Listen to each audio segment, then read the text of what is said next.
Eigenman, sobra ang kasiyahan dahil nga nagbalik muli sa Manila kasama ang mga anak na sina Lilo at Koa.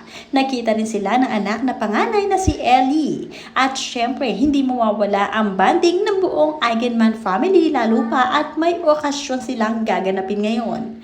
Panoorin at kung hindi pa nakasubscribe, don't forget to click subscribe and hit the notification bell to keep you updated.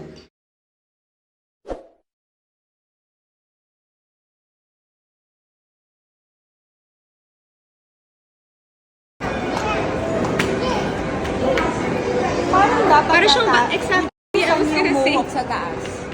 Pagdating nga ng Manila ay agad nga dumiretso sa isang exclusive mall at doon nga ay aliw na aliw sina Lilo at Koa dahil na-miss ang malalaking mall at wala nito sa Siargao. Mabuti na lamang din at nariyan ang mami ni Stevie Eigenman na palaging nakaagapay kina Andy at syempre love na love niya ang mga anak ni Andy na sina Lilo at Koa. Kaya naman tuloy ang kanilang pasyal at syempre siya nga mismo ang nagpapasyal sa mga dito at sa kanila rin ito natutulog. Sobrang bait at sobrang blessing nito para kina Andy ang mami ni Stevie Eigenman dahil nga palaging pinapantayan ang kanyang mga anak at itinuturing niya ito na para talagang tunay na mga apo. Kaya naman no wonder sina Andy sa kanila nag-i-stay tuwing umuwi sa Manila. Hindi rin pinalagpas ni Andy ang pagsama sa kanyang mga kapatid para sa kanilang fitness goal. Kahit nasa Manila nga ay tuloy pa rin ang kanilang fitness lalong-lalo na itong si Andy na hindi pinababayaan ang kanyang sarili. Nagkataon din na pare-pareho sila ng kanyang mga kapatid ng hilig kaya naman talagang jamming to the max sila nang umuwi si Andy sa Manila.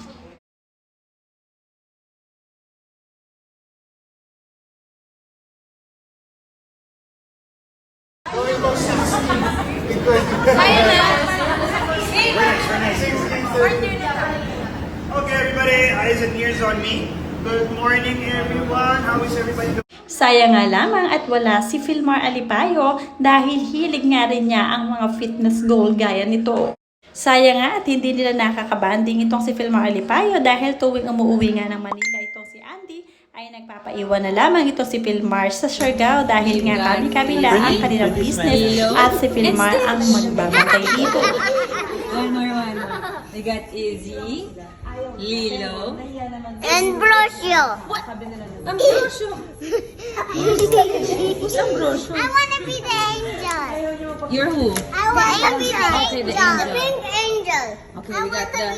Napakasaya din ni Lilo nga tuwing umuwi sila ng Manila dahil nga napakarami nilang kalaro doon.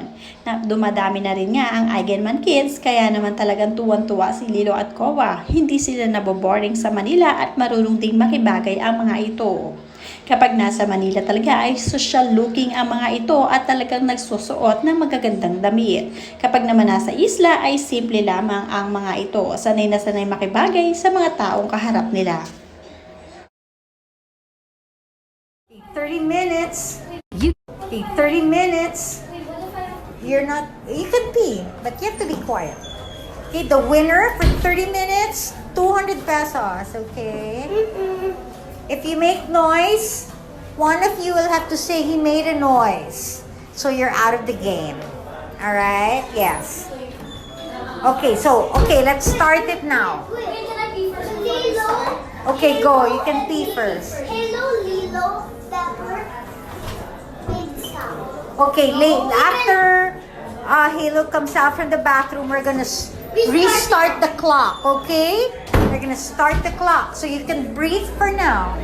You can breathe for now. And then when Halo comes back, I'm gonna time it for 30 minutes, okay? How long is it? 2 minutes. 30 minutes. And then if you make one sound, one noise, you're out. Birthday nga din ni Michael De Mesa kaya naman sakto ang uwi ni na Andy Eigenman. Nagkaroon din ng munting salo-salo na nagmistulang parang reunion ng buong Eigenman family.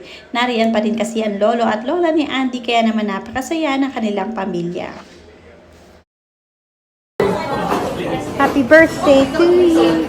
Thank you. Thank you, thank you. Wait, diba? Wait na.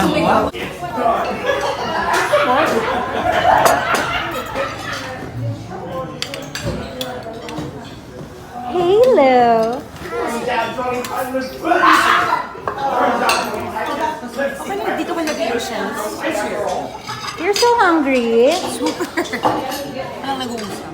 Yeah, I know. I'm just watching both of you. Look at you. And of course, your sister is with the... Yes, always, forever.